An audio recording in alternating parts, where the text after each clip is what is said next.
Hello, everyone. This is a late-breaking news here thing. Hello, Graham, by the way. Graeme Burk's here with us today. Hi, Hello, Graham. again. Because we're recording this after the bulk of the episode, because you see, kids, the second we press stop on recording and all said our goodbyes and went our separate ways for the afternoon, the BBC decided to release the Season 2 episode titles, along with very short 4-second little introduction videos for each. So the bat signal, the RFS signal was sent out to Graham again. He actually called us because I wasn't going to bother him, but he's here. And so we're going to talk about it. We're going to talk about the episode titles and what clues we can gather from the short 4 seconds videos that they use to announce these in a similar fashion to last year. So let's not jump ahead too much. Let's do it episode by episode. Episode 1 will be called The Robot Revolution, written by Russell T. Davies, directed by Peter Hoare. Your thoughts? Wow. Yeah. Yes. So I'm sure we're going to go through. I don't care. I'm going to make sure we go through this stuff. So anyway, there's a corresponding little video. So the episode stuff also got posted to Twitter, one by one. Yeah. Little 4-5 second little Get on Blue Sky already. Come on, BBC. video thing. Yeah. And so the BBC also attached to the press release had this little video montage of all the titles. So there's slight little bits of information that could possibly be gleaned from things. And will be. Like there's a chess monitor of some sort saying the robot revolution. Below that says Planet Belinda. With a string of numbers, which don't know what they mean yet, if anything.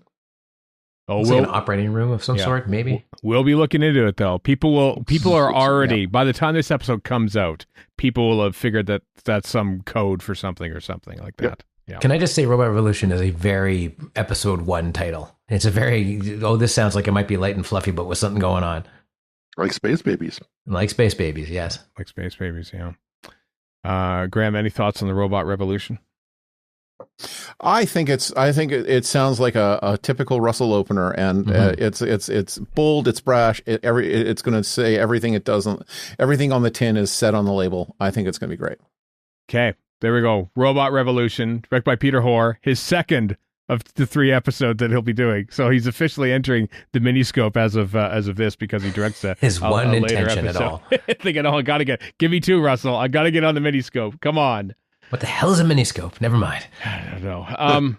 Anyway, episode 2 is called Lux, Lux. That is the one that looks like it's a old-timey movie theater somewhere in America. In the 50s? In the Possibly 50s. in a New Jersey boardwalk style kind of. Which tallies with all the things we've seen from the filming. Yeah, and the cars look like they're parked on the American side of the street. I mean, this is the episode that they were supposed to be set in Miami, but they were shooting in Cardiff. They were shooting. So Miami. This is where I believe it was Veritas Sethu's first major location recording, because I believe so. Yeah, this is where all those shots came from. So this is also probably the one, most likely 100% actually, is the one with Mr. Ring-a-Ding, as voiced by Alan Cumming, the animated guy who crawls out of the screen. That'll be this episode. That was specifically announced as being episode 2. Yeah, it was and, too. And there's a cinema in it, Lux Cinema, so obviously it all ties together there. Interesting. License plate on the car says 445 XUA. But I can't make out where it's meant to be from. What it means actually is 445. It's a James Bond references, because it's X of United Artists. So it's of course, it's a hat tip exactly to the handover of James Bond to secret Amazon. Messages about to Amazon. Yes. Yep, that's exactly what that is. And you also said off mic that this looks a lot like Grand Theft Auto 6, and you are correct, it does. it is a reference to Grand Theft Auto 6, coming hopefully later on this year. That one is written by Russell T. Davies, directed by Amanda Bracci. So there we go. That's episode 2. Episode 3 is called The Well. Previously, I believe the working title of this was 5 Miles Deep. This one's written by Rose Ailing Ellis. Co-stars that is written by Sharma Angel Wallfall and Russell T. Davies as well. And there's a door closing, and it's a well of some sort. It looks like a space kind of thing. kind of Horror Fallout, vibes. Definite horror Fallout vibes. like. Yeah. And as the door definite horror vibes. as the door shuts, the clock changes from 23:59 to 00:00. Oh, no. So maybe something happens at midnight.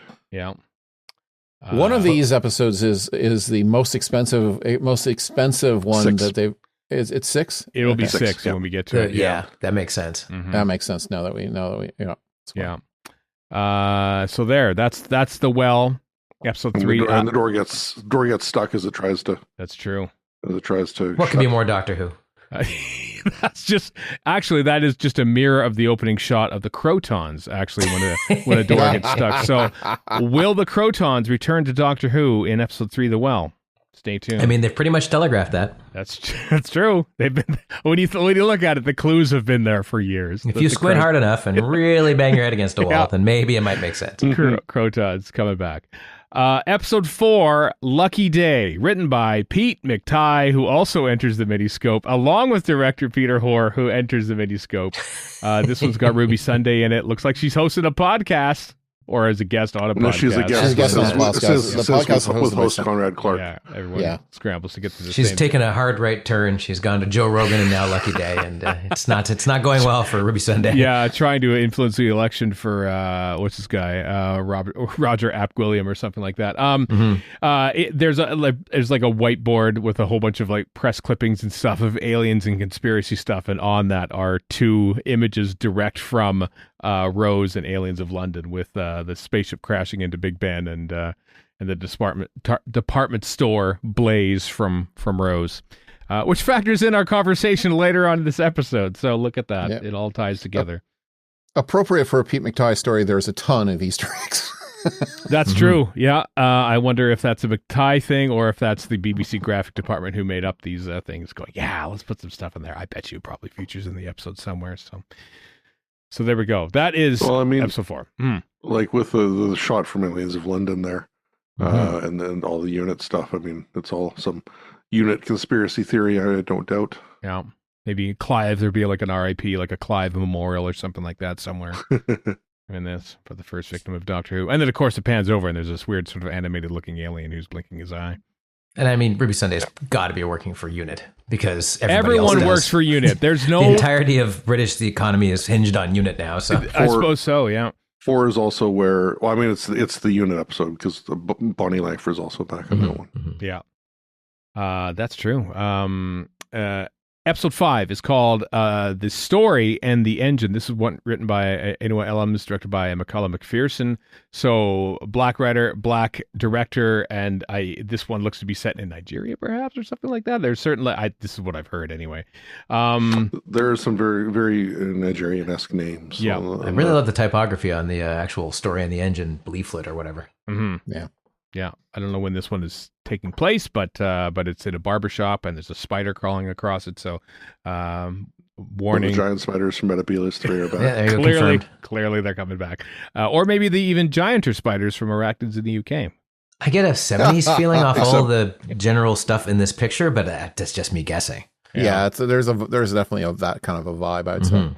The spiders are not only back from arachnids in the UK, they also like EDM now. That's true. What have we done? Yeah. They're immune. Episode 6, Warren, my favorite episode. Time for me to check out of this whole thing. The Interstellar Song Con. They're not even disguising it. It's called the Interstellar Song Contest. This is written by Juno Dawson, directed by Ben A. Williams, the most expensive episode of Doctor Who ever made, apparently. I'm going to come out on a limb and say the episode that destroyed, and capital letters, YouTube style, Doctor Who. And half of the budget was just Ryland Clark's salary. Hair gel. Yeah. This is the episode that made an incel out of Warren. It took a lot, but here we are. The thing also says 803rd Interstellar Song Contest. Yeah. This year we've got the 69th Eurovision. So I don't know if this is meant to be a continuation of Eurovision. What is 803 a euphemism for? Well, given that one of the hosts of Eurovision is on this and acting as himself, pretty Only the semifinals, not the final.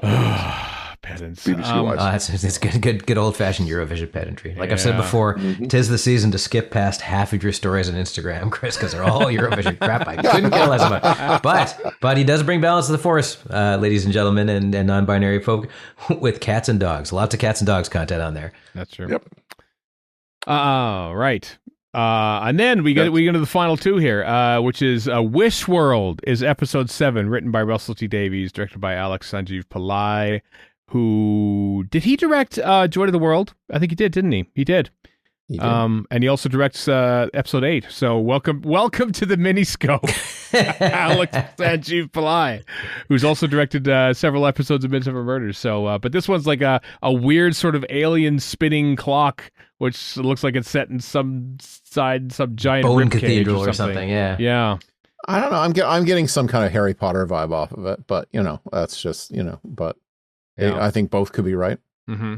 And it definitely has that smell of the thing that builds up to the last one, which it obviously is, but it does have that feel to it of whatever they're setting up. This is the big but not biggest reveal. Like something starts in one episode, but is completely different in the next episode, kind of thing. Yeah, we could have another the big dog on my TARDIS reveal of some sort. Oh boy, yeah, or not. It could be something different. Who knows? Nope. The finale though is called Burrow of Hacking. No, it's called The Reality War. I wish it was called Burrow of Hacking. Burrow of Hacking would be a brilliant Doctor Who title. I think so too. It's called The Reality War, almost the title of Graham's podcast, but not quite. Written by Russell T Davies and directed by Alex Sanjeev Pillai again.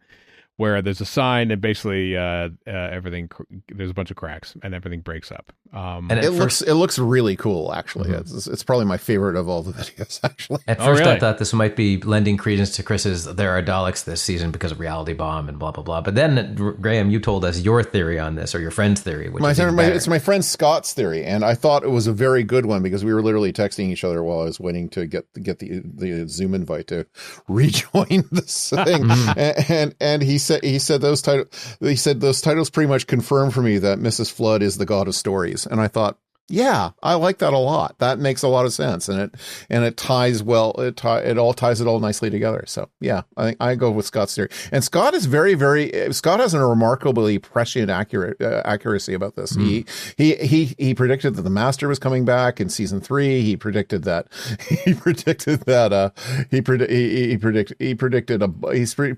bunch of things that are always that always kind of turn out to be true. So now he's very good about these things. Is this actual predictions, or is he coming from a source of knowledge here, perhaps? No. Well, first of all, Scott has now become more knowledgeable about what's going on in Doctor Who gossip than I am, which is very, very funny because Scott knows fewer people than I do in the world of Doctor Who. So, but he's actually very, very knowledgeable. But no, Scott is also just very good at seeing where all the threads come together and brilliant. He's kind of like Dojin and Snake Dance. It's really I was going to say, what's his name from Meglos? He sees the threads of the universe and mends them when they break. Yes. I'm here for any all Meglos content. Zaster, thank you. It's played by Edward Underdown. By the way, has the God of Stories been mentioned anywhere before, or is this just kind of a thing? I think it was mentioned in passing in the Pantheon. Maybe. Yeah. When they were reaming off everything at the end of. Well, we'll see if that's true. Also, as the link, we put the full sort of the omnibus version of all these on our YouTube page and links in the show notes. But at the end, the BBC logo shows up and sort of a whirlpool in space, and it's a pink Doctor Who logo, which I've seen across multiple different official publicity photos. So they've gone this little pink hue for the updating of it, the publicity of it. I'm not too sure what that signifies or what, but a song contest probably. Song contest, Happiness Patrol, perhaps. I don't know, but Helen A is back. Helen A returns to Doctor Who. That's the secret identity of Mrs. Flood. There it is. Actually, that makes a lot of sense. Even more so than your Goddess of Stories, Graham. Not really. Well, there you go. I want to point out that a few weeks ago, when the first full trailer dropped from the BBC, that I decided to based on what information I knew, and this is mostly came from various episode lists that we kind of knew at the time, and what we sort of like gleaned from what was going on in the trailer. I guessed as to what clips came from what episodes, and I have to say I'm feeling pretty good about my guesses. Nice. I'll link that in the show notes as well. It's basically just it's the full BBC trailer, but at the bottom it's episode 1, episode 3 as it goes through. And the Bone one, the Wish World one, I was unsure about, and I guessed episode 7. And in the background, there's a shot of it, and so I'm pleased. I'm gratified that that I might have been proven correct on this. So Nicely done. So there, yeah, thank you very much. All right, well, thanks for bearing with us, making a long episode even longer. But those are the season 2 episode titles, writers and directors. We thought it was important to break in. Now enjoy this very Canadian rest of the episode as we talk about the 20-year anniversary of modern Doctor Who. Radio Free Skaro!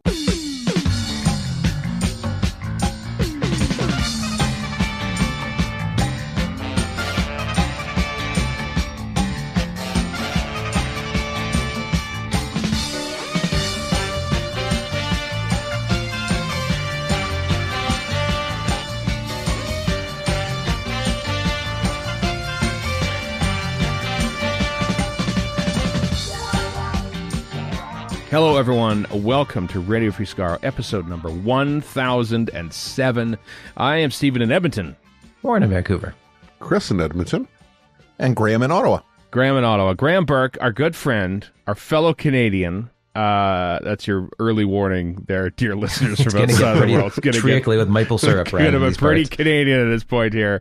Joining us, I don't know when the last time you were on, Graham. I want to say like the earliest days of the COVID-19 global pandemic. I think is probably when it was when you were talking about. I think it was the Chibnall wrap up. Oh, right.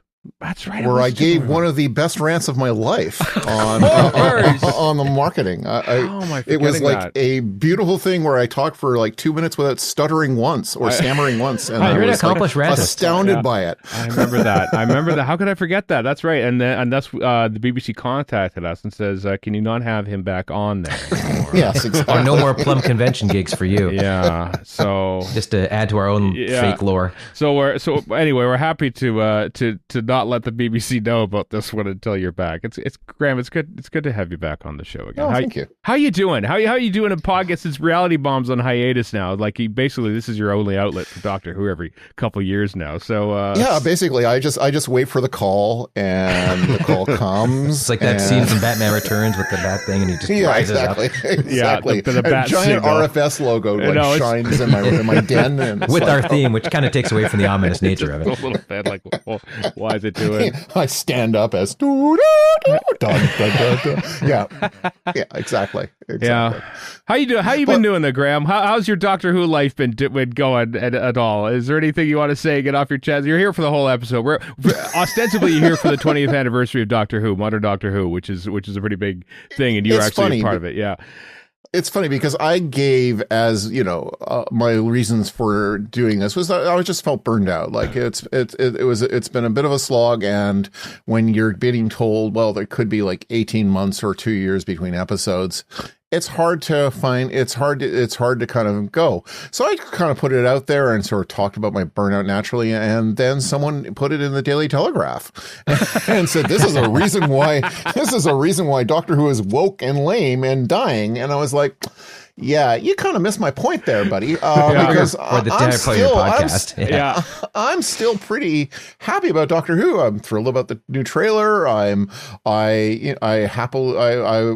been really, really enjoying the season 25 Blu-ray. I actually, when I was in Britain for like 24 hours 2 weeks ago, and I took that time to go watch Tomb of the Cybermen in unrestored 16 millimeter format with 100 other people. So yeah, I'm still pretty Doctor Who. Doctor Who is still a big part of my life. Yeah, I was we set this up a couple weeks ago, and then you must have been literally in the airport on your way to France at the time, because then like 8 minutes later I say off to France, which was cool. And I was going to make a joke. Oh, clearly you're just going there to see all the Doctor Who locations. And then what do you do over the next few days? You just post pictures of you at various Doctor Who locations in Paris. So like, it's the way. It is the way. Pretty much. I did say bye, Duggan, near where the actual location was, because the location is currently hoarded off, so I can't do it. No. But yeah. Oh, right. But yeah, no, I got the invitation while I was on the bus from Ottawa to Montreal to go to the airport. So just like that. Yeah. And here you are today. Yeah, well, it is as everyone knows, it's the 20th anniversary of modern Doctor Who returning, and almost the 20th anniversary of modern Doctor Who coming to the CBC. April 10th is when the first episode broadcasted that. But we will be talking about that with a bit of a Canadian slant. It was April 5th. It's April 5th. Why is it April 10th? April 5th. April 5th. God, it was like 10 days. It's 10 days. That's why it was the 10 days after that was stuck in my head. Because we got it 10 days after the fact in 2005, which is remarkable at the time. But we'll I mean, for me, I always celebrate March 6th. But you know, yes, I did actually. I found it's on like archive.org. Archive of Our Own has somebody uploaded the original Rose League episode. Okay. Whoa. Hang on. Yeah. Archive.org and Archive of Our Own is not different. the same thing. Is different. Not the same thing. Wayback Machine. I don't know what it is, but one's slashier than the other. Let's put it that way. Archive.org, I think, is the one you're thinking of. Archive of Your Own is fanfic. It is, yeah. Archive.org is the one that it's on there. So if you want to watch the original, the leak version of Rose, it's up there. All two differences in there are well laid I'm out. amazed the BBC hasn't had that taken down somehow. Well, I don't know what to tell you, Warren. Uh-uh. How have they not taken us down? I have no idea. Anyway, speaking of, we'll get on to some other news because we're actually building up to a new series. It's been 2 weeks, I think, now since the Disney Plus German trailer was posted and then taken down. We thought it was imminent. As of Saturday, March 22nd, it is not yet imminent. So I haven't watched that German language trailer yet because I want to watch it basically for the first time with the in English and stuff. But it's got English subtitles. I know that, but it's not, or at least one of the versions does. It does, yeah, I know. But I kind of want to wait for the actual official publicity splash, which is yet to happen. And with Andor coming up, I'm wondering when that Doctor Who publicity splash is going to happen. I'm a little concerned about that. Well, I was going to say, now continue fretting.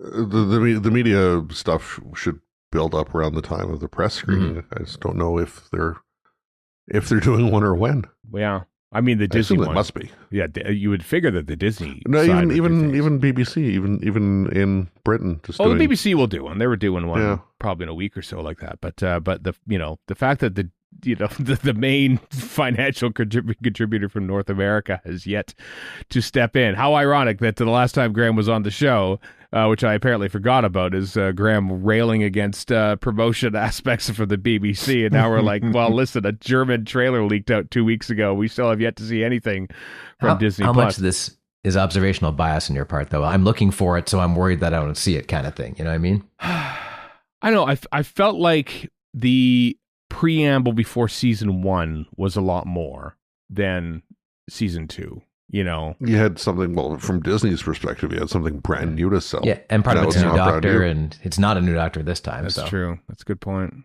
Yeah.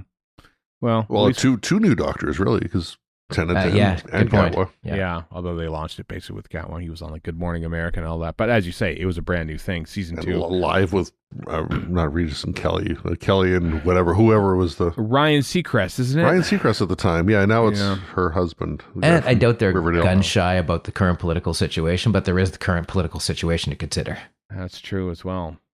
Which wasn't a thing back then. So. No, I know, but I mean, I know that Disney were leaning into Daredevil for a little bit, and then Andor will be coming up very soon, and so they go through their kind of cycling of properties that they promote, and there's kind of a 2-week window for each. So I suspect Andor is next in the queue, and then Doctor Who, and then we'll get underway. I gotta ask, Graham, since you're in the East Coast, it's new episodes will drop at 1 a.m. Mountain Time, which I'm staying up for because I'm a night owl. That's 3 a.m. for you, Graham. How are you going to watch new Doctor Who? Are you going to stay up or are you going to get up? Well, because I'm an old man, I'm up at 3. I'm not up at 3 in the morning, but I am up at 6 in the morning. So I will watch this 3 hours after it drops. Me too. That's exactly what I'm doing. Sitting in my PJs and having breakfast and watching Doctor Who. Sounds good. Yeah. Yeah, I will watch it the moment I am awake and conscious. I will just go downstairs to my TV and go watch it. Okay. Absolutely. That's great. All right. Good to know. Well, there was another casting announcement this past week as Doctor Who continues to pillage the cast of Slow Horses. Kadif Kirwan is now going to be in Doctor Who. I have yet to see Slow Horses. I keep hearing about Slow Horses because every single actor who isn't Gary Oldman is being named to the cast. Give it time. Yeah. Next Doctor, Gary Oldman. Yeah. And not to mention, once you watch series 2, I'm season kind 2 of of Doctor surprised Who, that you haven't watched this yet, because it really would be your jam. See, this is what people tell me. I don't know why. Is it because it's set in London and it's British and it's got spy stuff with right. with a real kind of internal consistency to it. So it's sort of with a little more action than Sandbaggers, but it's just enough of it. It's got a master in it. Jonathan Pryce is in there. Oh, is he really? Wow, and a James Bond villain, and a Game of Thrones villain at that. Or a master. But it's not. How is it? Is it shot on multicam videotape or is it? Not? No. I laugh, but did I think it? That probably somewhere in there in the back. You know what I love about the Sandbaggers? It's everything I love about Sandbaggers is that like during dialogue scenes, phones ring in the middle of conversations, just like how it would actually happen. In TV, in normal TV, somebody finishes their line, cue the phone ringing. In Sandbaggers, Neil Burnside's talking, phone rings, he finishes his sentence, then picks up the telephone. It's real. That's what war TV should be like. It's honestly, it's not even the plots or anything else of the Sandbaggers. It's the fact that phones ring when they should. That is what makes the Sandbaggers so great. I love how TV has to be incredibly specific to you. This entire industry has to be incredibly specific to what you want. It's going to be fine. It's going to get by without me. It's all right. It's all right, Warren. I could profit the Sandbaggers, okay? That's what I do. Hey, I love the Sandbaggers. Come on. Me too. Here's some exciting news. I'm so glad we can finally talk about this. The War Games in color is coming to the UK Blu-ray on April 21st. As it was announced. On that Blu-ray disc are a host of extras. As they rather frustratingly, they haven't put this on the official Doctor Who webpage. We only found this on the Amazon.co.uk. There's audio commentary, model shots featurette, model making featurette, and I'm just reading this in order. Chris Hayden interview with Radio Free Skaro. Yes, that's right. Our portions of our interview with Chris Hayden, the film editor of the War Games, who took a few minutes of footage with him to the States when he moved there in 1969, and that we discovered he still had on this very podcast and was sent back. Portions of that interview will be on the Blu-ray. Radio Free Skaro on an official Doctor Who Blu-ray. Legitimate, you might say. Wow. Actual legitimate. In retrospect, because it's the video, because we, of course, recorded it over Zoom on video. Chris is on video. Mm-hmm. I didn't have my camera on. So instead of that, it's just the Zoom profile pic, which is the Radio Free Skaro logo. So in retrospect, what brilliant marketing on our part to have the RFS logo up there for about 6 minutes on a Blu-ray extra. So well done me. So neat. Yeah, so that's coming out. So that Blu-ray, not DVD, has just, I'm dying to just for the VAM. Like, I mean, I normally do that, but man, that's a lot of good VAM. Like that model making thing sounds really cool. Yeah, it's really cool. And the whole fully, like all of the film recovered from the film footage, like in black and white, will be on there as well. So that's a really cool thing. I was worried that they would like wait until the season 6 box set to come out in like 2038 or something like that, and for that to be coming out. So I'm glad that thing is coming out on this actual Blu-ray. So hooray for that. Don't know when it's coming out in North America, mind you, but in the UK it's coming out April 21st. Graham, do you get the North American versions of these, or do you I get the North American versions usually, except for some of the animated ones. I have a number of the animated ones because they just kind of, sometimes they come out and sometimes they don't for like a billion years. Yeah. So yeah. You get impatient. I'm impatient in that respect. But with the War Games, it'll come up pretty quick. I mean, the Daleks came out only with about 2 months after the North American release, so I imagine I'll stick around for it. And Daleks has also hit the iTunes, like, etc. as well. Oh yeah, in between. It's the same with the animated ones. They hit iTunes like for super cheap. So I ended up getting it watching it on iTunes and then getting the Blu-ray and watching it for the VAM. I mean, how many times have we bought, I don't know, Spearhead or, you know, you insert title here. My wife, thankfully, doesn't listen to my podcast appearances, so I'm very grateful for that. where you confess all your crimes of owning like 7 different copies of Legend of the Sea Devils or something like that, as I do. Exactly. Yeah. Exactly. Yeah, because for instance, the Savages, which I've been hitting refresh on a web page as that I've had open on Amazon for the longest time, because that's the only place you can get these things now. I was worried that the Savages wasn't going to come. I was like this close, like, oh, maybe I'll just order the UK version. Come on, no, it's coming to North America May 20th. The Savages Blu-ray is coming May 20th. To North America. I'm still not available on Amazon.ca though. No, I have ordered it, of course, from Amazon.com, as I did with the season 1 Blu-ray for John Pertwee. But I just, because I just trying to wait for Amazon.ca to catch up is like. But it'll get there, because it'll get there before May 20th. So I'm not that concerned, to be honest. I still get it faster. I pay $15 more, but I get it there. I get it usually faster by ordering it from the US. It's crazy, even with cross-border shipping and all that. That's you are in our nation's capital though, so that means you get a bit of a priority when it comes to these things. But that's true. It is diplomatic packaging, yeah. Yeah. Whereas, here in Edmonton, I mean, we just got our friend Rachel went to the Four Nations face-off in Boston in February, like 17th or something like that. Bought Erica and I a Team Canada scarf and mailed it to us. It arrived like 2 days ago, like a month after the damn tournament. I've got that beat. My friend Sarah Murphy, co-host of Visit Camp, she sent postcards to myself and the other co-host of Visit Camp, and he got his about a month afterwards from Paris. I just got mine a couple days ago. Oh my God. So I sent her a picture going, look what just arrived 7 months later or however long it was. Yeah. Like, I don't know what black hole it fell into again and then got out of. Oh, I know, yeah. So, yeah, I try to keep it ordered. I try to keep my purchases ordered from multi-billion multinational corporations like Amazon, but within Canada, you see. I like to shop local. Yeah, we both have this problem. As much as I want to buy within Canada, while you were talking, Stephen, I purchased both the John Pertwee Season 7 Blu-ray and the Savages from Amazon.com. Oh, wow. Oh, well. I read about tariffs, and I'm like, if that happens for books, I'm in big trouble. Yeah. I guess I'll have to read all the crap that I've got lying around, I suppose. Fine. Mm-hmm.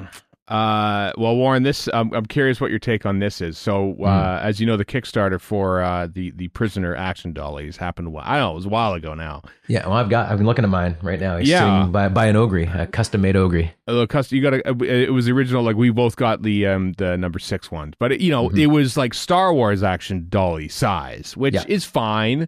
It just has to stand further afield, like Elijah Wood shooting a Lord of the Rings movie. Force perspective. But now they are the same folks who made those are launching a Kickstarter for a 1/12 scale, which I think is like basically 5.5 inch scale action dollies for the Prisoner. Look pretty amazing. Now, how much they cost? I can't find the price, and that's probably because it hasn't started yet. Yeah, I know. But it's going to be expensive. Like these are going to be like big chief level, I think. Well, no, Big Chief 112 scale. Like, what is that? That's got to be 5.5 inches, right? Ish. Like that's like I do not know. I think it is. Well, 5.5 times 12 is 66, so that would be 5'6". There we go. Yeah, I'm going to be the Chris level contrarian on this one. I too have subscribed to the Kickstarters that have delivered these, that are about to deliver me the second wave of these toys very, very soon. But I have to say, I looked at those new ones and I just went, yeah, they look too Playmates Star Trek The Next Generation action figure for me. It's not. It's like the proportions aren't quite right, and it's a little bit. It's not in a flattering way. So that's a no for me. Okay. Well, we'll see how much they cost. That's the main thing for me. So you're saying the windows are the wrong size? A little bit. nice grounding in Doctor Who. Yeah. I applaud that always. I'll probably get it. I'll probably get him. I might even get the Leo. There's the yeah, that's kind of the main draw for me is the Leo McKern. The Leo McKern number 2 is in there as well, and in the one picture that they shared. But as I say, Kickstarter not live yet. I'm pretty sure it's gonna complete. But judging by Leo McKern's scarf, he's a Pittsburgh Steelers supporter. A little bit, actually, yeah. Or a fan of the Nanaimo bars. As one should be. It's just to Despite keep them, that's 2 diabetics on this podcast. We can't. Those are like kryptonite, man. Oh my God, they're delicious, but they're like kryptonite. This is Canadian as it gets. As I said, it's going to get Canadian here. The BBC is we're gonna celebrate 20 years of modern Doctor Who very shortly here. The BBC is doing so with a re-airing of Tom Baker's year 2000 edition of This Is Your Life, which is going on BBC 4 on March 26th. That's nice. Pure coincidence, I'm sure. But I've never seen it. I've only seen the odd little clip here and there of this. This Is Your Life. So I mean, they're also celebrating how he's broached the 90s, like in terms of age. I would think. Yeah, well, they're going through. Like I looked on other episodes like Laurie Holloway and Stuart Hall. I've never heard of either of these people. Understand, but other This Is Your Life episodes will be airing over the course of the week and probably presumably have been doing so. But the Tom Baker one is showing up on March 26th on BBC 4. So I remember seeing it about, I'm going to say, 30 years ago. I belonged to a Doctor Who fan group in Toronto, and they managed to get obviously get PAL tapes shipped, and then they duplicated them and converted them, and then right. So they showed the whole of it, and I remember the Doctor Who content is very slight, but it does have John Leeson and Liz Sladen in it. So and that was quite lovely, and it kind of treads lightly on the darker parts of Tom's career life, shall we say? But yeah, it's quite charming. So I hope someone records it and sends it to me on a videotape so I can convert it once again. Hook it up to my PAL VCR and then just play the both. Well, I'm sure someone will hit you up. Okay, PAL VCR. Do we have an explicit warning on this episode? Is what I'm asking. Yeah. It'll probably Peter Ustinov is on speaking of explicit. Yeah, I know. I think he's got one this week too, isn't he? I think Monday. Tomorrow, as this goes out tomorrow. Oh, there we are. So I can watch any film with Peter Ustinov in it. Crappiest Disney garbage. Ustinov's in it. I'm in. Oh yeah. Oh, his appearance on the Muppet Show was great. By the way, we watched it relatively recently. So. Anyway, the Radio Times is celebrating Doctor Who's 20th anniversary of Modern Who, also with 6 different covers on the latest issue, and a whole 12 pages of content of running down various different episodes. And there's also a special edition of the magazine, a little 20 years of Doctor Who coming out that's downloadable for free on March 28th. It said within the pages of that. So stay tuned for that. But it's our own. We're looking back at this our own way. 20 years of modern Doctor Who. I was, the BBC itself was kind of like, how do you celebrate so many different milestones? The answer is you don't. That's not what we're gonna do. We're gonna go way back because Graham, you were involved in fandom pretty prominently back then. I was. Yeah, I was involved in the what was the effectively the Canadian Doctor Who fan club at the time, the Doctor Who Information Network, which was producing a fanzine called Enlightenment, which went out to about 200 or so people, and more than that, wasn't it? More than that, it may have been more than that. I bought a couple copies of those. And we went to conventions, and people would, and we basically kept the standard going for Doctor Who in Canada, and so when the first inklings that the CBC were going to get it, I think the CBC got in touch with us, and so we were we sort of helped them with some of the supplementary content they did for the broadcasts. Was it the broadcast stuff too, or was it because there's that Planet of the Doctor thing which was on the website, right? It was mostly their web content. A bunch of us. tried helping on Planet of the Doctor, which was basically a bunch of CBC people who had never really watched Doctor Who doing a sort of a YouTube before YouTube video, a weekly video about it. Can I just jump in here and say, watching, this is a very sub-specific niche of Canadian nerds, but if you watched, I had a master control job on Saturday nights, which was great because I would watch all of CBC News World's lineup, and it was all kind of experimental for the time, stuff like Future World, starring soon-to-be politician Evan Solomon, and Big Life, which was even more kind of like leaning into weird alternative stuff with Daniel Richler, a nepo baby, but a pretty talented one. Yeah. And they would shoot a lot of stuff on high 8 because it was cool at the time. And when I watched Planet of the Doctor, I was getting that and Prisoner of Gravity vibes because there's a lot of like little futuristic identification fonts coming up, and I'm like, oh, this smells like Prisoners of Gravity. I love it. Give me more of that sweet right in the veins. It was such a strange show, and I remember a bunch of us were asked to kind of consult on it, and I think one or two of us were hoping to be interviewed, and I think in the end we had a Toronto tavern at the time, and probably still does exist, but they actually came to tavern and talked to a bunch of us, and they ended up basically interviewing the girlfriend of one of the people from tavern. And she did like an extended video on the various different doctors. I don't think she watched us many episodes with any of them. Right. But I think she, let's just say that's 90s TV for you. She caught the fancy of the person making the video. That's definitely 90s TV. Yep. So it was a thing. And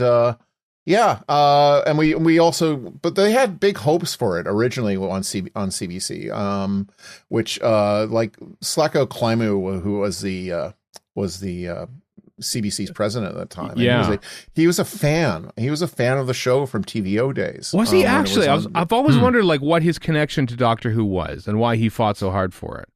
Yeah, no, he was a fan of it. He was a fan of it. He watched it on TV Ontario and on PBS, and so he knew the show and he knew the property.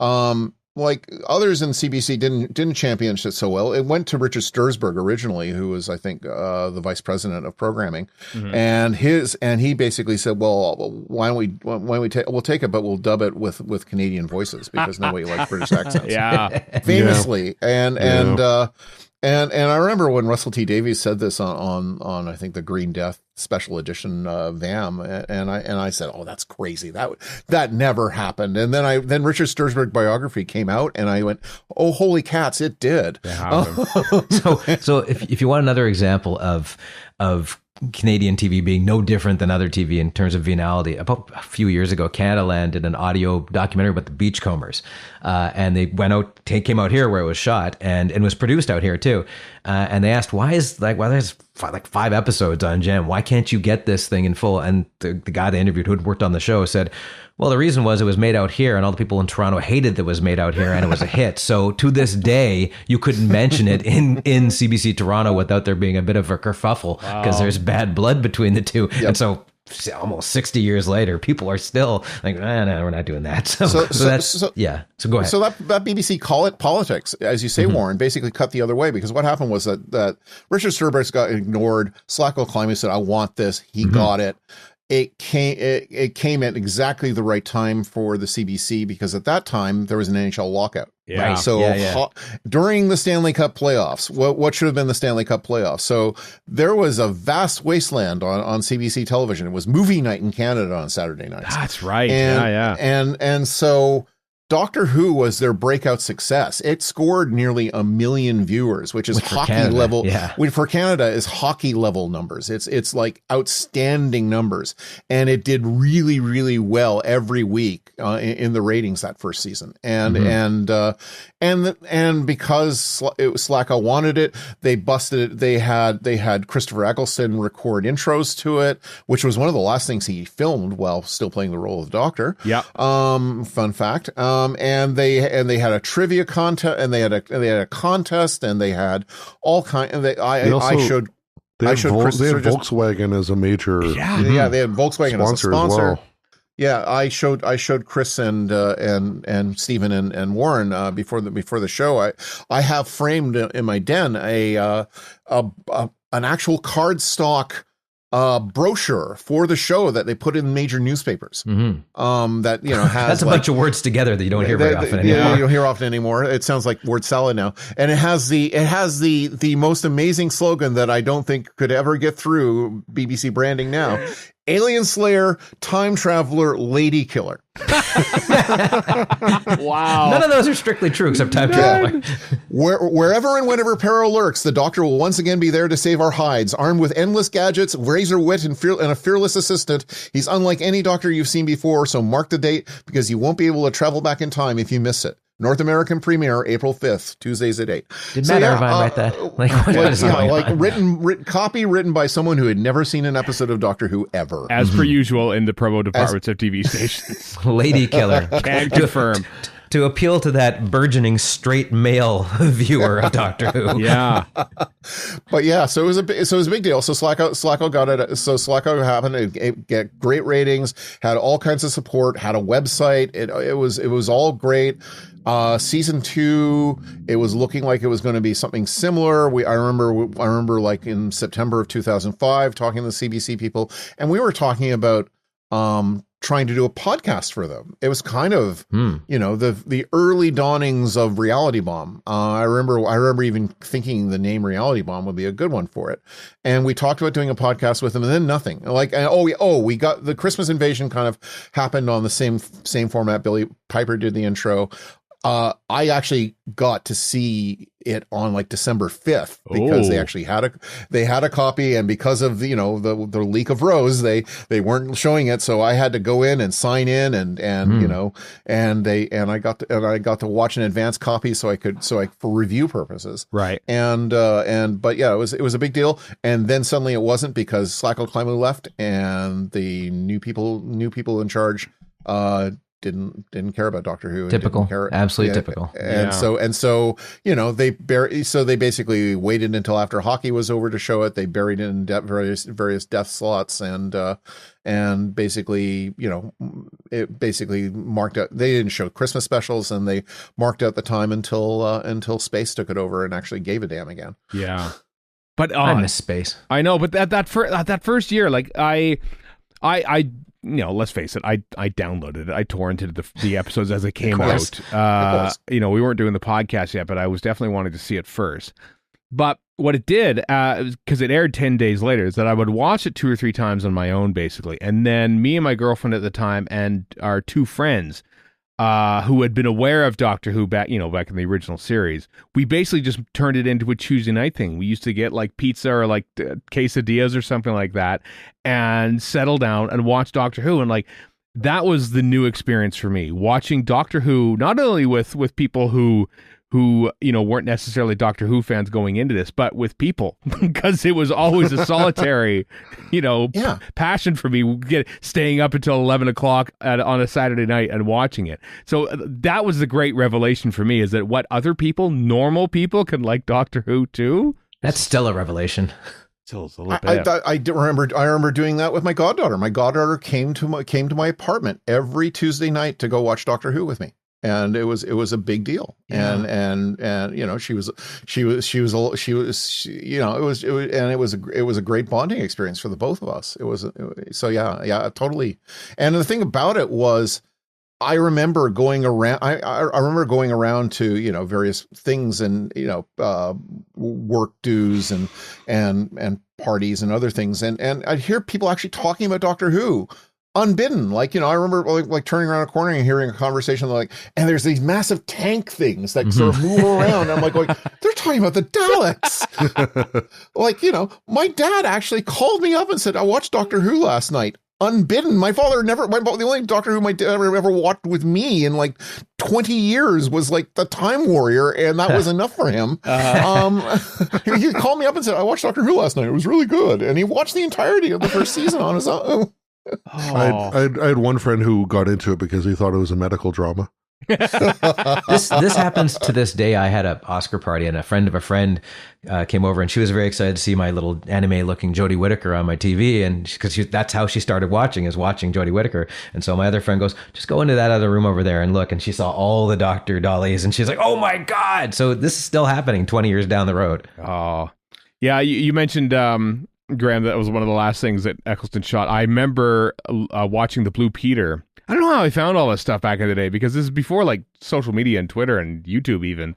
But I remember watching the Blue Peter from that day, or whatever day it was, and he's wearing the same jumper on that Blue Peter episode as he was during all the links that he shot for season. So I think it was like March, like that was basically media day. So we got him at his absolute last bit of work on Doctor Who. The last thing he did was for us. It's funny. I not to bring up the fact that I interviewed Christopher Eccleston on stage, but really? I did mention the bit the bit where to him on stage about how they the CBC wanted to dub him because the accent was too much, and Eccleston famously in my head said to me and to the crowd, "I hate Canadians," and it got a big laugh of that. So you should just play that back now and again. Yeah, I know, I do in my head a lot. Yeah. So anyway, in the show notes, by the way, we have a list. Chris did some great work trawling YouTube for every single thing from 2005 regarding Doctor Who. A lot from CBC. Everything I could find on YouTube, I should say. Yeah, exactly. There's a couple things like Planet of the Doctor that we talked about. That 6-part series, or 7-part series, if you will, that was on the CBC website. We only have like weird, like literally the file name. Names that download the date modified is like June 2005. Like this is early days. Yeah, and it's so old it doesn't work with QuickTime. It only works with VLC for some reason. Yeah, so even though it's an MOV file, I don't know. Yeah, those haven't showed up on YouTube yet, so you can only take our word from that. But there's a whole playlist of trailers and other things. Before we get back to Planet of the Doctor, because I do want to talk about that a little bit. When you look at the BBC press, which is fascinating because some of the stuff in the links we have, like, Russell T Davies on like the One Show, and everyone's, all the Chirons say DR Who. They're calling, the BBC is calling their own show Der Who. Oh yeah, that's good stuff right there. And like everyone's got like this, is it going to work? There's a great segment on the Culture Show with a very young Matthew I just watched that last night. When everyone's going, oh, is this going to work? Oh, I hope it works. I don't know. This is the thing. Like the public eye of Doctor Who at that point, it's tough to put into words about how kind of laughed at Doctor Who was up until March 26, 2005, when it smashed ratings. But the moment leading up to that was like, oh, they're bringing back Doctor Who. Is this going to be a Camp Kitsch like celebration of it, or what is this? Like what are your impressions of how that all went down, everyone? Well, I love watching that Matthew Sweet segment, because first of all, Matthew Sweet looks like a fetus. Like it's so weird. Like, it's like, is this Matthew Sweet the college years? Like, what the hell? Like my God, he was young and fleshy faced. It was just very funny. But his whole thing, he basically did the exact same thing he did on the Blu-ray VAM for season 7, as near as I can tell. It's the same premise. It's like Doctor Who works best when it's like gothic in the suburbs, and it's like, yep, I think you've pretty much made your living off of that, Matthew. Great. There are worse gigs to have. Yeah. Yep. But it was great. It was great to watch it, and he sort of comes right out. The great thing about it is he comes out of the screening and comes directly to the camera and says, well, it was so fast. It went really by fast. It was more like an edited highlight reel of an old episode of Doctor Who, and kind of goes on about these things and then says, but it's Doctor Who. Yeah. You could tell that the natural excitement is there, which I love that. Like he's just seen something like that. Oh my God. Like he's still buzzing from it, Yeah. It was great. I loved watching that. And I watched a lot of the Doctor Who night, which, which of course, had a BBC Two documentary about the history of Doctor Who, and it was actually relatively complete. I was amazed at. That's one with John Colshaw, yeah. The Doctor Who Night was a cult show. The documentary was just the usual cast of characters, but they managed to sort of cover off the entire 26-year history of the classic series really well with as many people as you think, and it's kind of sad because so many of them are gone. Like practically everyone they interviewed for the third Doctor is now gone. And it was just, but it was a really really lovely, and you just kind of go, oh my god, this is what it's like when they made unironic kind of documentaries about something. Oh, that's cute. But yeah, it was I love that kind of blast of the past. There was a radio show called Project Who, and I don't know if you guys remember this, but it was probably the most detailed. It was probably the most detailed kind of, you went to it and you got clips from Dalek in it and things like that. Like they had all kinds of clips, and I remember they interviewed Paul Cornell, they interviewed Russell, they interviewed all kinds of people. It was really great. I re-listened to that and I went, oh my god, I forgot. I remember it all stoked the excitement, and of course the trip of a lifetime promo ads are still unbeaten, and that is the last thing that Christopher Eccleston did in the Doctor costume. Oh wow, that's right. I suppose they would have shot that at the very end, didn't they? Yeah. So they and they shot it on 35mm film. So no HD video for this. They shot it on 35mm film, which is why it looks so great. Well, because the BBC weren't even doing HD at that point, were they? I mean, they were doing SD wides that looked kind of like film, but not really. Well, they were doing widescreen, obviously, but not HD. Planet Earth was around 2005. I want to say that was their first big HD thing. Maybe something like that. It was certainly the big, like the public eye of HD. It did catch on, like that's a good reason. It looks fantastic. It still looks good. So I meant to say DV and not HD. But anyways,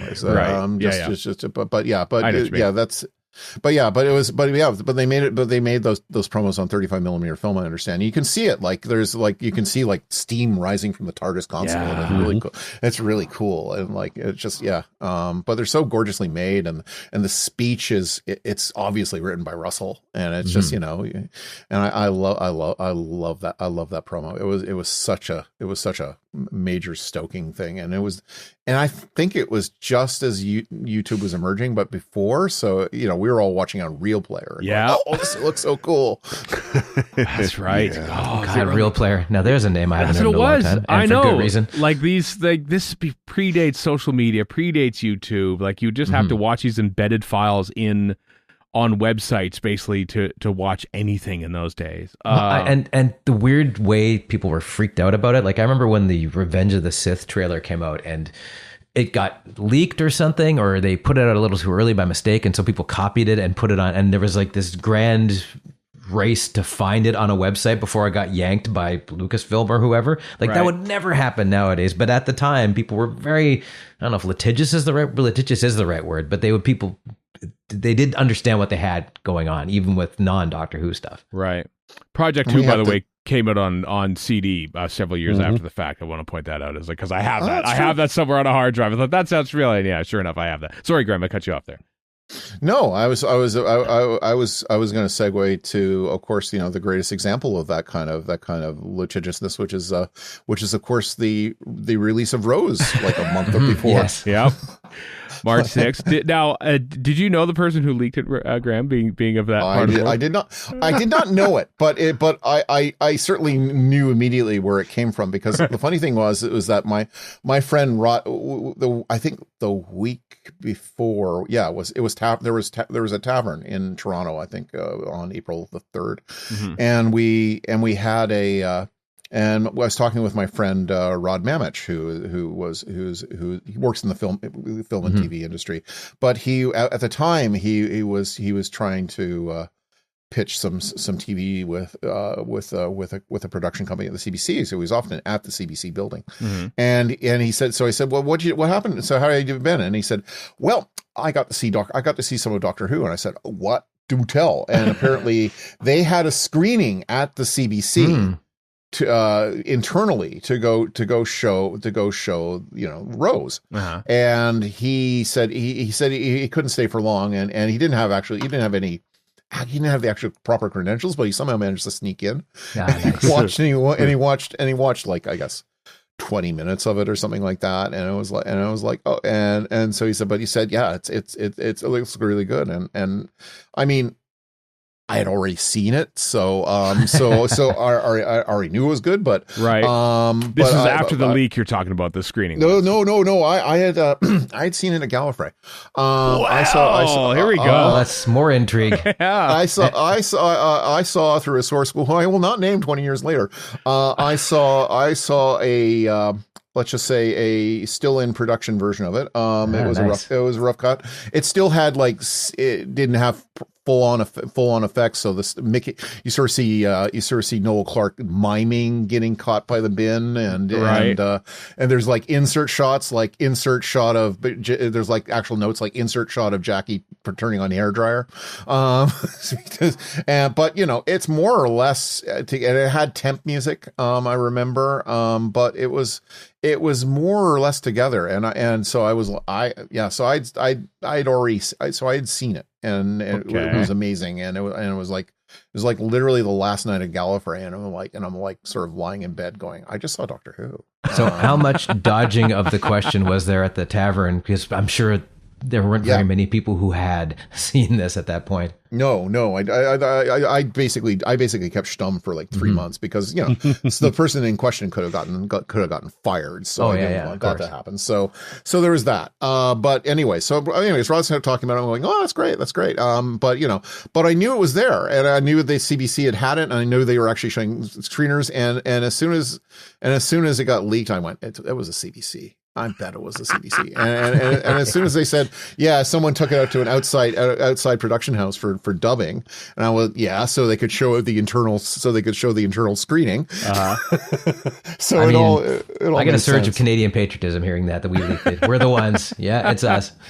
But it was so hilarious because I remember I had like the biggest drunken night of my entire life, where I came home the latest from a biggest drunken night of my life, where I came home like at 5 o'clock in the morning, and I don't know why, because I'm drunk, but I checked my email. And my email is blowing up because Doctor Who got leaked. And I taught myself how to use BitTorrent while drunk at 6 o'clock in the morning, having had no sleep. I taught Stephen how to use BitTorrent, which is like being drunk, listening to me.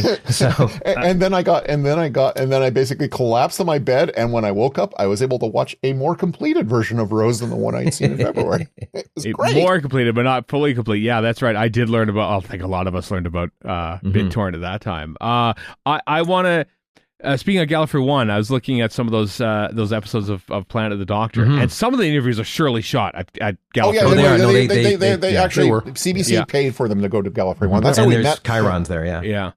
That's how we met them. Well, that's how we met the guys. Because Mike Doran met them, had talked to them, then said, "Oh, there's these CBC guys," and that's how we sort of introduced ourselves. So by law, Canadians cannot meet each other except in the U.S. That's true. Even though I didn't go to Gallifrey 1 until like the technical HD era of BBC. Seeing the backgrounds of Gallifrey 1 in glorious grainy ass DV, it's just got a certain something. Yeah, well, that must have been the 2005 version, right? Because based on the guest list and everything, and that was the last year at the Airtel in Van Nuys, which we never went to. The next year after that, they went to the Marriott. So I love the Airtel. Never experienced. I think maybe, you know, as we get down to the end of Gallifrey 1, I think maybe we should go on a road trip just to see what the Airtel Plaza Hotel was. That's a good idea. I love That's that a great idea. Yeah. Not that we were because there. I've never been. Like, what the hell? Let's do it. Yeah. I mean, if I can go to McDonald's in London that the Sandbaggers was at, then I can certainly go to the Airtel in LA, unless political nonsense continues. Yes, but I mean, if it doesn't, that's the asterisk that's on pretty much every single U.S. based trip that we want to try to do over the next 4 years or less. Yeah. Gosh, that's that's fascinating. I didn't know that the bootleg version of Rose was already circulating. Was it circulating, or was it a special in-room screening, Graham? There was a special there's a special in-room screening. Wow. I watched it on a crappy ass circa 2004 laptop. So God, wow. You could just hear that CD spinning because it was probably burned onto a CD. Was it a TV? Was it like an anamorphic or like Squeeze or something? You watch it 4x3 or something like that. If it's Windows, it takes forever for it to recognize the mark. But yeah, it was like, we're all sitting watching quietly because it's playing on a laptop. So yeah, it was really fun. Wow. Chris, did you end up watching the CBC versions at all? Even though, because I know you probably obviously downloaded the leaked one or the broadcast no, ones? the actual episodes. Yes. Once it actually absolutely. came out, you did. Yeah.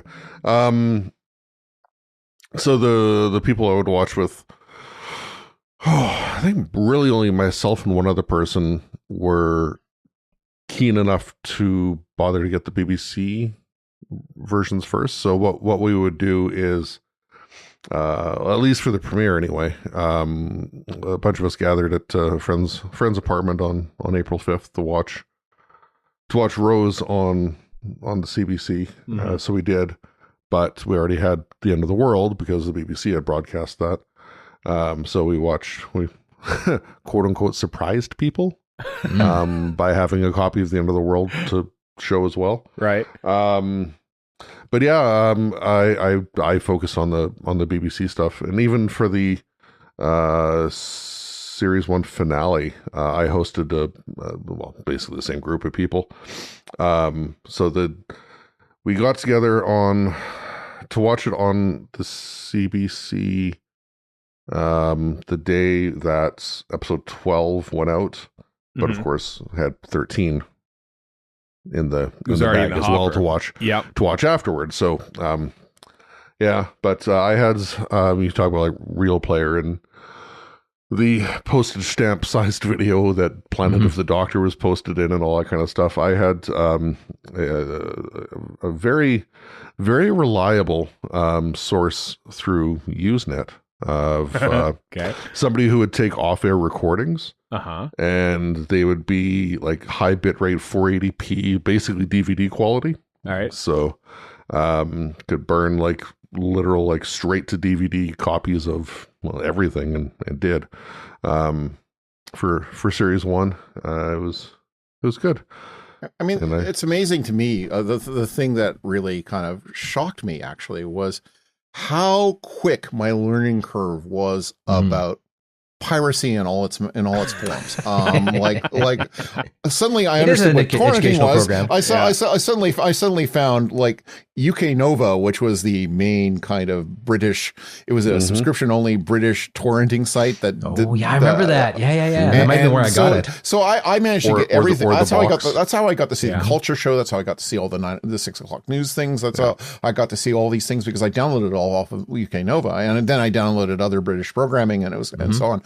Screen wipe. That's what I grabbed up there. Yeah, and that too. And then, but the other thing was that I learned that you could buy like a DVD player that would play DivX files, and I bought it like that episode of Rose aired on leaked on a Saturday.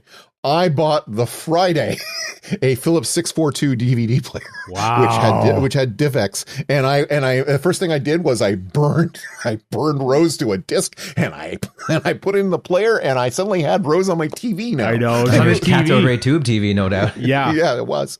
Yeah, because awesome. I didn't get an HD TV until 2010. I think is when I finally got it. So I was watching it literally on 4x3 stretched anamorphic on my TV. That was the best I could do in those days. I know. I was fortunate enough to have I had a 480p 1080i CRT widescreen HD capable. I think I exclusively watched for the first couple of years on my computer, honestly. To be fair. I don't think I stuck with the watching on TV just because the quality was so bad. Yeah. The entire Doctor Who Toronto Doctor Who crew pretty much all own. We should have owned stock in Philips because we all bought that same This all sounds like a foreign language 20 years later, by the way. Yeah. I know, it's crazy. I still remember that player.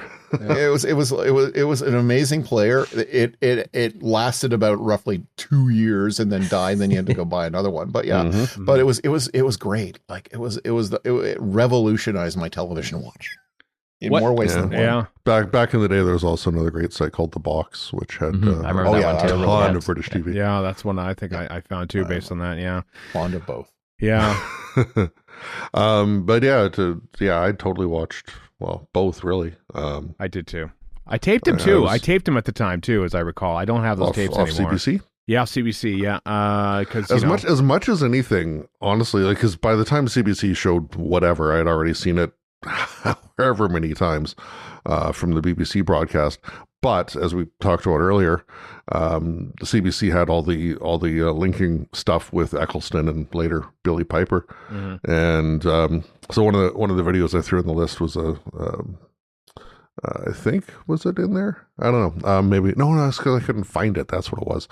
I was trying to find stuff for Rose for Eccleston's linking stuff that they would play before and after commercial breaks. Yeah. But the oldest one I could find on YouTube was episode 4. Yeah, Aliens of London. Aliens of London. Yeah.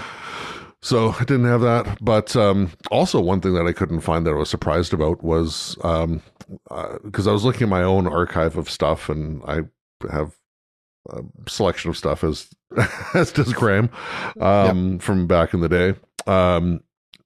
Somebody posted full episodes of Confidential on YouTube, but for some reason I was because I put a bunch of trailers on the list there. I could not find a copy of the trailer for Confidential, just the whole thing. Right. So because we haven't talked about Confidential yet, I'd like to get to that at some point, but I don't even know where I was going with that. Well, you can get to it now. I mean, that was the other thing. The other exciting thing is that I have watched the making of Doctor Who, aka Silver Nemesis, that NJN put out in 1988 a billion times. It basically got me interested in being involved in TV. Including on your season 25 box set? Yeah, it is indeed. And so, like, to see that there was going to be a show about the making of Doctor Who every single week, that was enormously exciting for me. Doctor Who Confidential, we're celebrating 20 years of Doctor Who Confidential as well, let's face it. And which we have back again, more or less. We do, but it was great back in those days because it was also like, they would show, here's how we made the episode. Oh, Autons, well, let's show clips of Spearhead from Space and give you a bit of a history refresher on what Doctor Who is, because let's face it, Doctor Who Confidential is as responsible for introducing people to the worlds of Doctor Who as much as the actual TV show was. Yeah. Or reminding them at least that there was an old one. And a lot of great music. They had a really good, whoever did the music selection for Confidential was on the ball. Yeah. Oh my God. Because the BBC could just play whatever they wanted because they had that blanket agreement. Yeah, they could. There's so many songs that I just basically, and bands that I went after just because I heard it on Confidential. Yeah, me too. Who didn't go discover who Snow Patrol was after they played Run over the end credits to the episode where Eccleston regenerated. Yeah, hands up, guilty as charged for that too. Yeah, of course that we had to find on because that wasn't showing on CBC. Although they did have like a little 2.5 minute sometimes sort of Doctor Who Confidential light at the end of shorter Very episodes, basically on the CBC, basically just to fill time. Let's look behind the scenes briefly because some of the episodes, of course, were famously running short in that first season because they didn't know how to make Doctor Who at the time. And then the absolute travesty of when the season 1 DVD set came out, and I bought the British one of the giant TARDIS that doesn't fit on a shelf. Right. Packaging. There's the fan entitlement. And those rat bastards had Confidential cut down to 8, I remember that. Andrew Fury or whatever minutes. Well, because of and a lot of that was without all of it was without the music as well. It would have to be, because you could get the clearance to broadcast it, but not for release for exactly. This is the thing with the BBC. There's so much great stuff that's actually seen on broadcast that you can never actually clear for release. So that's why they did that. So that's why I'm glad that good pirates of the internet have uploaded a lot of this. I mean, technically, we're still doing it with Confidential because Doctor Who Unleashed, or what the hell it's called, is we're grabbing that. Let's be honest. Where else are we going to see it? You know what? Those are actually all on their YouTube channel. The past week, Are they they? put on the Okay, official never Doctor Who YouTube channel. Yeah, all the Doctor Who The full Unleashed ones. Yeah, Okay. the full ones are on Well, there. I take it back then. Yeah. And even before they hit YouTube, there was still using different footage as well. There are the 10 or so minute making ofs that were posted on YouTube straight after the episode went Yeah, out. of course, yes. Yeah. So it is better, obviously, after 20 years. Yeah. I honestly, we've already talked about my fear and not loathing, but fear and trepidation when it comes to how modern TV is made, feeling much more comfortable in the world of the sandbaggers and slow horses. And honestly, even then I was probably worse. And watching that leaked version of Rose... No, you weren't worse. No. You were not worse. Okay. You were worse now.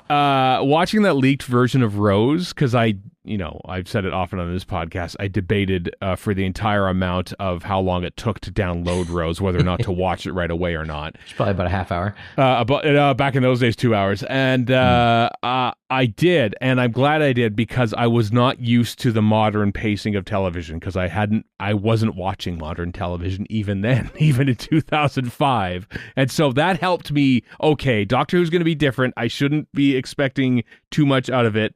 In the way of how it was used to be made. But then that kind of eased me into it, and I loved it, I think. I loved it. I'm not too sure how on board I was with Modern Who.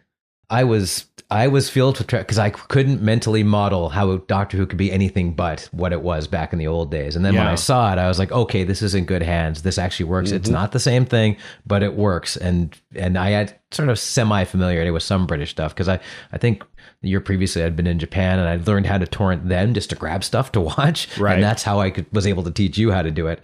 And so, yeah, I just watching it going, okay, this looks more like modern TV, and I'm down with it. They got it right. So, yeah. To your point, Stephen, I think that's a lot of credit for Russell T Davies, who understood how TV worked, how Doctor Who worked, and how to mesh the old with the new. Yeah. And had respect for the old while still making it new. Yeah, because as we've talked about countless times, like the cold open for any number of episodes would have been the full first episode back in the 70s, 80s. Yeah.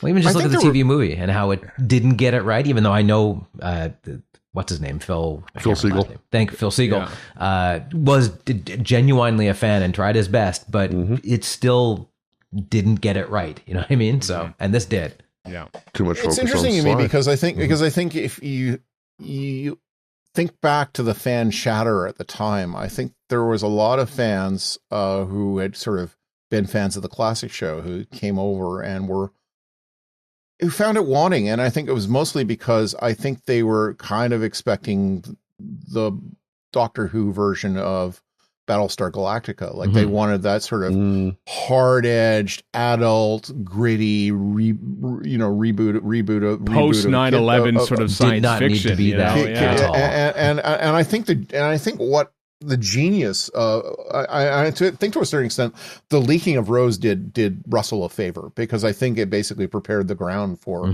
this is what I'm doing. What I'm doing is just basically Doctor Who, all the elements of Doctor Who, but made in 2005. So yes, it's a show that unabashedly uses anti-plastic as its way of defeating the menace.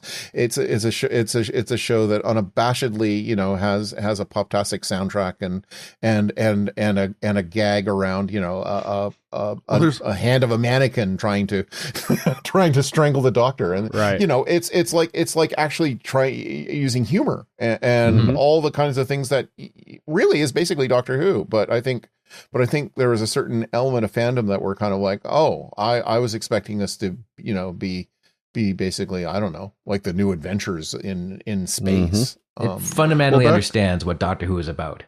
Back in the day, so in the Radio Times article that Stephen spoke of earlier, with the 6 variant covers and whatnot, RTD in that article says how Billie Piper was like a secret weapon, because she was like so good as Rose and whatever. But I still remember very distinctly, or if you listen to like Moths Ate My Doctor Who Scarf, I think it was like Toby goes on about how the reaction in the general populace was like, Billie Piper? This teen... We had to look up who she was because we had no clue. Oh, I mean, her stuff really never hit in North America, at least not in my circles. And stuff like that, or just even modernization, like in The End of the World, we have the jukebox there playing like Britney Spears. Yeah. And Tainted Love. And that would never have happened in the old regime. No. And it surprised me, but I didn't. But I was like, well, I better get used to this. And it wasn't like I was against it, but I just it was different. And so I had to. It took some adjustment. Exactly. Yeah. But, as a, a Doctor Who fan, terrified that people wouldn't like my show, hearing Britney Spears playing on a jukebox on a Doctor Who, people go, oh, yeah, cool. Britney Spears. They go, oh my God. They're watching Doctor Who. They're liking it. Oh my God. Shut up. Don't say anything because it's going well, that doesn't go away, though. I'm still 20 years later going, listen, I love Toxic by Britney Spears because it was on Doctor Who. And still absolutely. Scissor Sisters, which I listened to the uncut version. I'm like, well, this is a raunchier song than it was in the show. I hear it. I hear it to this day. And I go, yeah, that's on Doctor Who. That's why I know about it. Yeah. It took me a bit. It took me a bit to get into the way of making Doctor Who. I got to be honest with you. It took me a few weeks, I think. I think it probably only finally hit for me with Dalek, I think, in that first season. Is when Once Keith Boak was gone? Once Keith Boak is gone, maybe just, it felt a little, I don't know, some episodes in that first season kind of felt like edited highlights, as Matthew Sweet said, breathlessly coming out of the premiere. It did feel like we were glossing over some things where we might have delved into a little bit. And so the 45-minute runtime took a bit for me, old school fanboy as I was at the time, to get used to. But even in the first series, we got 3 two-parters. Yeah, but that first one was ropey. The first one was a little... even then I thought, this could be tricky.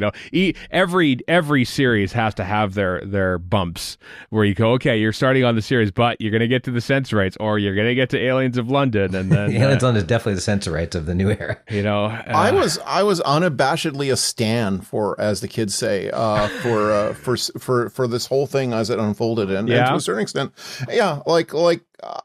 I was pretty much there with Rose. Pretty much, like, the two things in Rose that astounded me were first of all the scene with the dummy hand trying to kill the Doctor, which is so hilarious, and I was like, oh, they're actually making Doctor Who, like, not they're making Doctor Who, the Doctor Who that I loved as a 14-year-old, right? Instead of the Doctor Who that I want as a 30-year-old.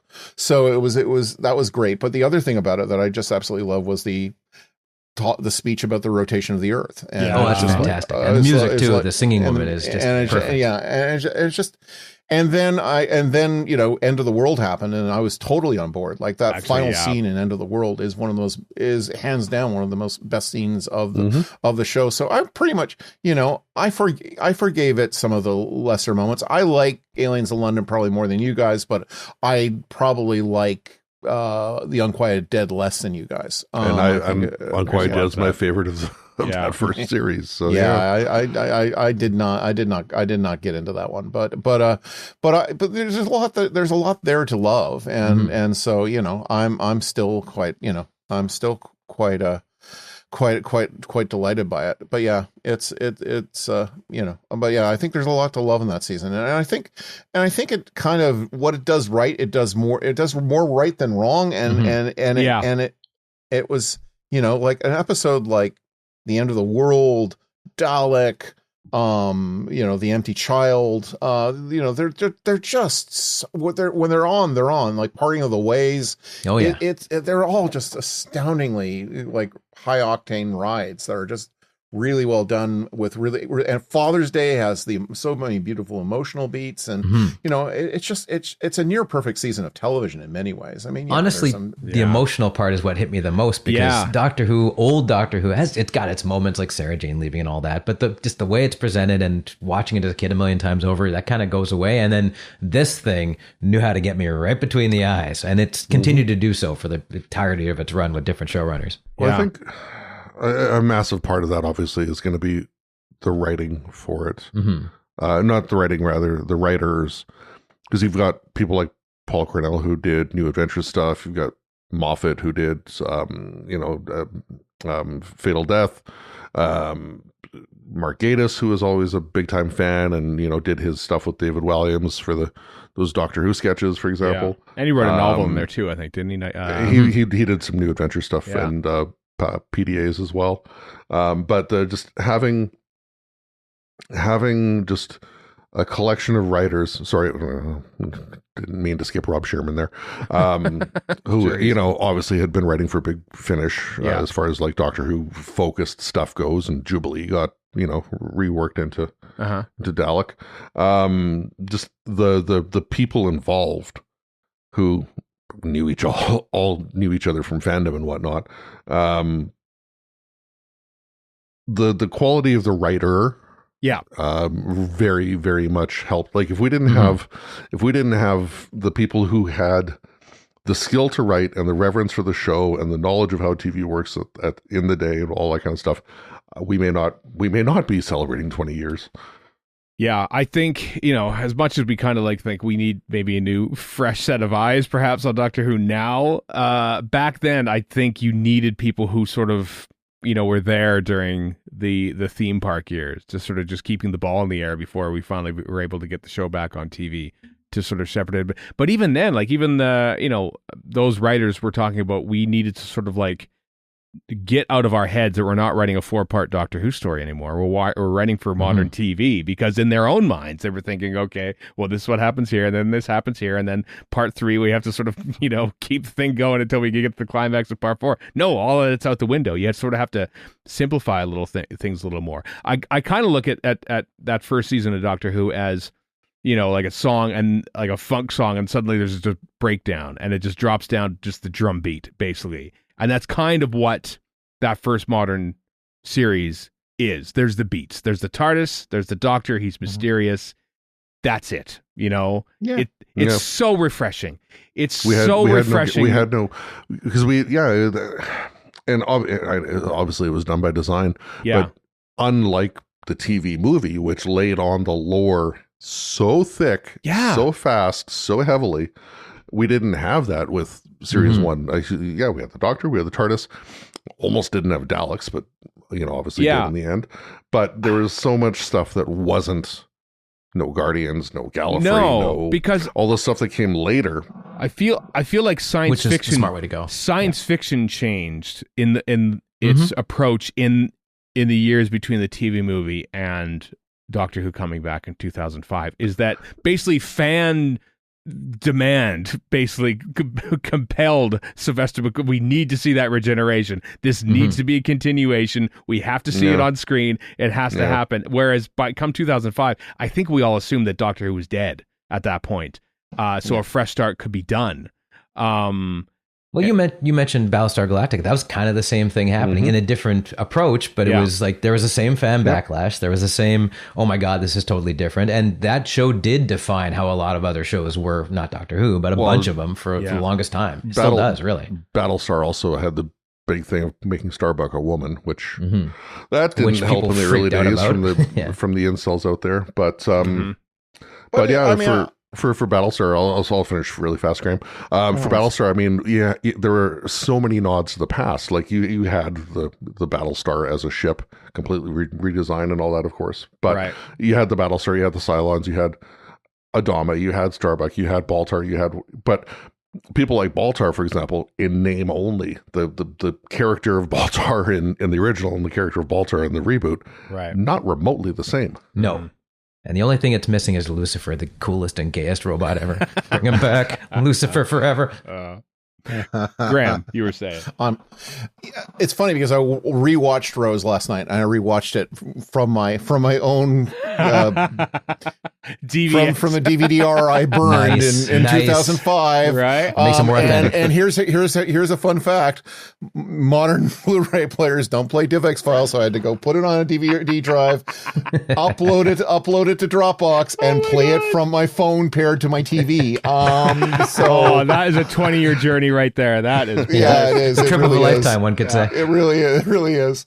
So anyways, I'm watching Rose, and what I found so amazing about watching it now is that how small stakes it is. Like it's very it's very kind of, it's basically, you know, a bunch of scenes on the estate. The Auton mystery is very small scale, and there's a sort of it doesn't have a vast cast, and yet it kind of does everything right. Like it says, okay, we're not going to try and like, you know, we're, you know, when you compare it to say something like the Star Beast or the Giggle, you know, which has like, oh my God, like, you know, the TARDIS is huge, but you know, it's huge in 2005. It's not huge now, but you know, so that's why watching it now, I'm like amazed at how small scale it seems to me now, but how large scale it was at the time. And so, you know, Rose is a very small scale story that sort of keeps to the characters and building us through Rose's journey and discovering the Doctor. But there's not a lot of incident, but the incident that's there is really, really well constructed. And I think that's the building block for the whole season, is that they start small and they don't go off planet, and they stick it and they stick with the mission of, okay, now we're going to do a historical story, and now we're going to do a future story, and now we're going to do a story about why a companion, what it takes to really be a companion, and now we're going to do like, you know, so I just love that it's a very thoughtful way of, if you're going to bring back Doctor Who, this is how you do it. You know, you don't do it in a flash of fan orgasm of, you know, regenerating the character and having 22 continuity references before you even, you know, and having it all set within a TARDIS without explaining to the people that it's actually inside that box. Like that's the fundamental flaw of the TV movie. Whereas, you know, was Rose, you know, first time you see the TARDIS, it's almost unnoticed. The second time it dematerializes while Rose's back is turned, and then it's the big reveal of you step inside and it's bigger on the inside. And it still works. Really. Yeah. I think it really does. One of the shorthand elements of Rose that worked for those who wanted to delve deeper and was just there for people who didn't was Clive. Because he kind of introduced like the mystery of the Doctor. Obviously, you know, none of it was anything that we'd seen in the classic series, but just if it helped to set up some intrigue over the character that got explored and developed as the series went along. And like I say, for those who you could ignore the character and not necessarily miss much, if anything, but for those of us who had watched the old series and whatever, it was a nice little bridge. And the other thing about it is that it also hinted at something much larger, but just hinted at it, which was a smart way to go, which then, I mean, there was a bit of that in the old series, but not really. And this kind of hints at the Time War, which pays off 10 years later in Day of the Doctor, basically, or gets reversed or whatever. But point being, it was much better at kind of like, oh, there was all this groundwork you haven't heard of, and you're not going to for a while. I thought that was incredibly intriguing. They started off the show by putting a mystery about Gallifrey is gone, which is like, oh, that seems big to the brand new viewer, and to the dyed in the wool viewers like us, that's new to us too. Everything there's a core thing there's a thing at the core of this character that is the same for everyone. None of us know what's going on, and that put everyone in the same ground floor, the same level that we could. But it's a big change if you've watched the old show too. Yeah, and you know, all the stories were basically based around, what if we did this story to see how that would affect the characters? What about this to see how that would affect the character? It was much more character based, I think, in that first season, because it knew that we had to lure people in to watch this show based on the characters and their relationships. They weren't there for the crazy science fiction trappings, or seeing a Dalek again for the first time, or seeing unconvincing CG aliens. It was about how it affects the characters, and that's what hooked people on that. That's what hooked people on opening night. 11 million people watched. You know, you still had things like the year 5 billion and whatever to kind of tickle the sci-fi side of things. But as Graeme was talking about earlier, like for Rose's journey, like Father's Day especially, just the testing the mettle of Rose. And the companion being a focus was more of a thing in the series too. And she fails as well. That's what makes it great. Yeah. Yeah. just following the episode where another potential companion fails, which is which is amazing. Like not all of them. Adam, Who Among Us would be? Oh wow! Like, well, God, gee, I could change the future or something like this. This is kind of cool. I could who Among Us wouldn't have that sort of like slight idea of doing that. It's natural. I think to your point as well, Graham, it's not just that they both fail, it's how they fail. Yeah. Like Adam was just a complete abject failure in every way, shape, and form, whereas you don't see much of that in Rose the gets show. Redemption at least. Yeah. No, exactly. Exactly. And that they're willing to actually explore that kind of both those aspects, and directly following from each other is fascinating to me. And the fact that the whole season is about Rose's journey, to an extent where, when Billie Piper left in season 2, it was kind of like, are they going to be able to continue this program, because it's so invested in who Rose is, and Rose's relationship with the Doctor. Like, it is a love story. And it builds and you feel how you really care about how these characters feel about each other. And that is taking the best traditions of what was then modern television writing and grafting it to Doctor Who. I think that was one of the cannier things Russell did, in fact. It was. I know. It was almost like it was easy to get over the change of a Doctor after one season, but getting over Rose now, I mean, maybe they milked it a little too much in Freeman Agyeman's season there, but they leaned a little too much into the unrequited love angle, to be sure. Yeah, a little bit. But Russell had previous for that in Queer as Folk as well. So I think it's just a theme he wanted to explore and thought it would be an interesting theme to explore in Doctor Who. Yeah. That was another thing, as somebody who'd only ever seen Queer as Folk, because I think it was on Showcase, if there's another Blast from the Past. Yeah, I'm for like, us here, this is the guy. I mean, I don't know. Sure, I guess. But that was all I knew him from. Yeah. And I'd heard of Casanova. I still to this day haven't seen it. Well, before Rose, I remember getting together with people. We watched The Second Coming. We watched Casanova. I watched Second Coming, yeah. I watched 28 Days Later, too. I never did see Bob and that Rose. I'd seen, Exton was in it, yeah. I watched Blackpool. I remember. Oh, in preparation of, for Tennant, rather. That was a June 2005 touring. A few months ago, I watched Gone in 60 Seconds again. Just to see Eccleston, Not just to see Eccleston, because I enjoyed that movie as bad as my mental lore for Blackpool, in it. which I've never seen, by the way, is that it's actually the adventures of the Doctor after he doesn't say Blackpool, the Sixth Doctor, and so that's what the show is about in my head. I don't know why. Well, it's a musical, Warren, so you'll hate it. I'll never see it then. Yeah, so I might as well stay the season whatever B. Tennant is brilliant. Tennant is fantastic. So is David Morrissey, for that matter. Yeah, it is true. It's true. Richard Doctors. They're both great in it. Yeah. So No.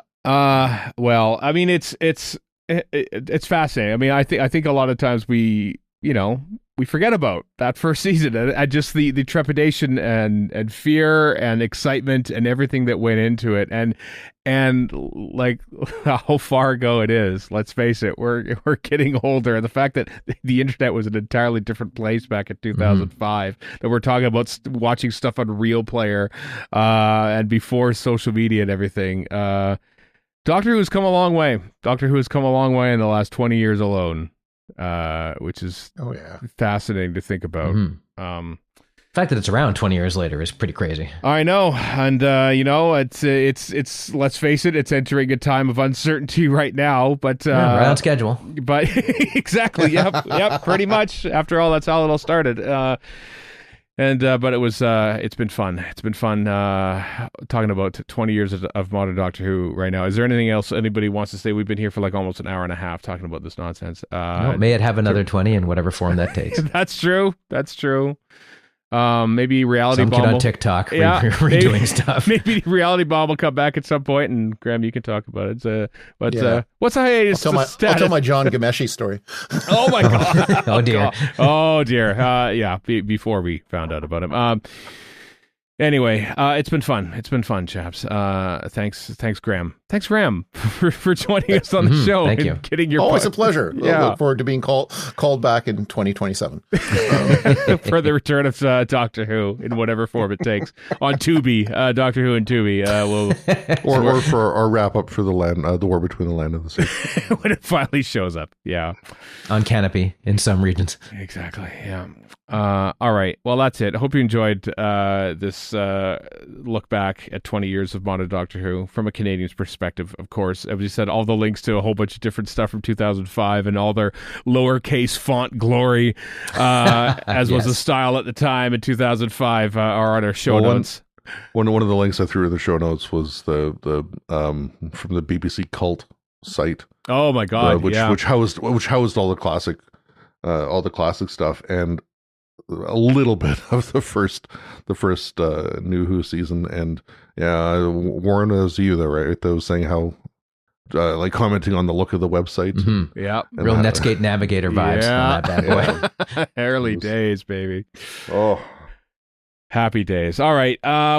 Next week, something different than this. We'll, as we lead into the premiere of season 2, rather confusingly, if you will, considering we just talked about a little bit about series 1, which is entirely different and separated by 20 years. So, in the meantime and in between time, I keep trying to hammer that one in. I am Stephen in Edmonton.